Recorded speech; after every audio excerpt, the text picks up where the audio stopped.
যখন আপনি মনে করেন সব কিছু আপনার বিরুদ্ধে, ঠিক তখনই আপনার ভেতরে সবচেয়ে বড় শক্তি কাজ করতে শুরু করে। জীবনে সংকট আসে, কিন্তু তা আপনাকে পরাজিত করার জন্য নয়, বরং আপনার ভেতরের শক্তি জাগানোর জন্য।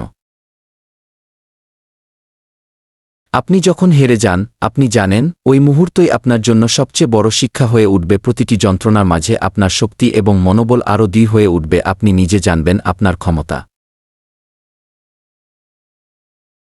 আপনি যতই ভেবে দেখেন না কেন, আপনি একদিন নিজের লক্ষ্যে পৌঁছাবেন, কারণ আপনি বিশ্বাসে দিই।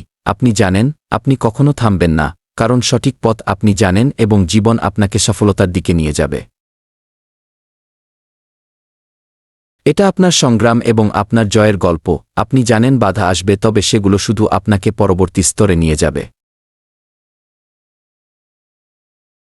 হঠাৎ হারিয়ে গেলেও আপনি আবার উঠে দাঁড়াবেন। আপনার মনোবল কখনো ভাঙবে না, এটাই আপনার শক্তি। আপনি বিশ্বাসে দিই আপনি সফল হবেন, আর পৃথিবী আপনার পথধ্বনি শুনবে। জীবনে চ্যালেঞ্জ আসবে, কিন্তু আপনি জানেন সেই চ্যালেঞ্জগুলোই আপনাকে এগিয়ে নিয়ে যাবে।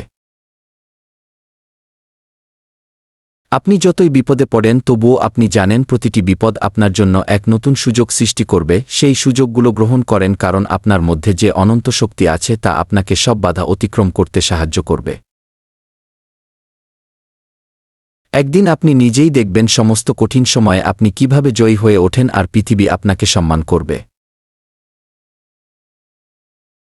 আপনার প্রতিটি চেষ্টা, প্রতিটি সংকট কাটিয়ে ওঠা একদিন আপনাকে অনুপ্রেরণা হিসেবে অন্যদের কাছে উপস্থাপন করবে। আপনি জানেন আপনি যখন নিজেকে জিততে শিখবেন, তখন পুরো পৃথিবী আপনার সামনে এগিয়ে আসবে। আপনার বিশ্বাস এবং আত্মবিশ্বাসই আপনাকে আজীবন শক্তি দেবে, এবং আপনি কখনো থামবেন না, কারণ আপনার পথ আলোকিত। আপনি জানেন যে কোনো পরিস্থিতিতেই আপনি নিজেকে খুঁজে পাবেন, কারণ আপনার ভিতরে অদম্য শক্তি সঞ্চিত আছে যা কখনো আপনাকে হারতে দেবে না। এটাই আপনার সময়। এখন আপনি আপনার গল্প তৈরি করেন এবং একদিন তা সকলকে পথ দেখাবে।